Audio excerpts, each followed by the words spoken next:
The Nexus had honed Marcos the Samoan to rage into a weapon. It had tested his courage and his will. Now, it would demand the one thing he had never been trained to use: restraint. System voice. Initiating protocol. Ghost. The use of force is not a variable. It is a failure condition. Narrator. Surrounded by enemies, his body was a prison. His strength, a liability. Every instinct was a betrayal. He was a warrior forced to be a ghost, a lion ordered to move like a mouse. Narrator. The greatest victory is not won with a roar, but with a whisper. He had learned to lead. He had learned to sacrifice. Now, Marco learned to disappear. The warrior was finally complete. Narrator. Marco the Samoan had taught the warrior to be a leader, a ghost, a shield. Now, the Nexus would test if he could be a hunter. Not with a weapon, but with patience. System voice. Initiating protocol. Pathfinder. The trail is your only objective. Your presence is a failure. Narrator. In the Neon Jungle, Marco the Samoan was stripped of his greatest asset, his strength. He couldn't fight. He couldn't command. He could only watch and wait and think. Forced to protect a man who didn't know he was in danger from an enemy he could not confront. Narrator. This wasn't a battle of muscle, but of wits. A quiet, deadly game of chess played in the shadows of the city. And as the final move was made, the ghost learned that sometimes the only way to win is to ensure the other players never even knew you were on the board. Scene 1. Protocol. Pathfinder. Visual. The Nexus forms a vast, rain-slick urban sprawl under the perpetual twilight of neon signs. Marco appears on a crowded overpass, dressed in a simple dark jacket, a shadow in a city of millions. Visual. His objective materializes. Locate the rabbit. Follow his trail. Identify the final destination. Do not engage. Do not be seen.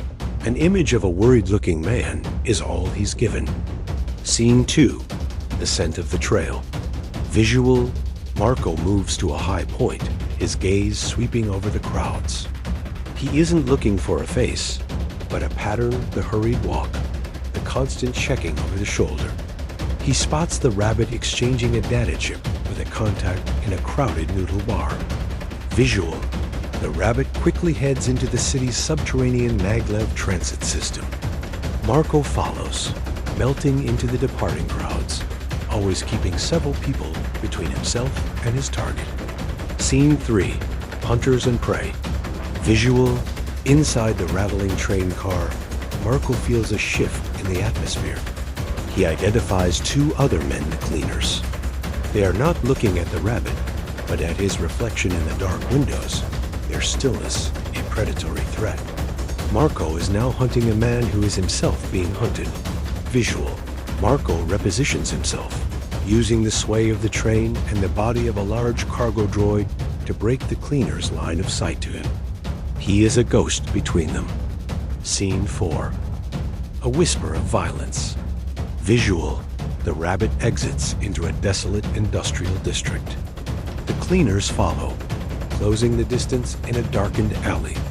They draw suppressed pistols. There's no way to save the rabbit without revealing himself. Visual. Marco spots a heavy industrial crane lifting a cargo container nearby. He doesn't touch the cleaners.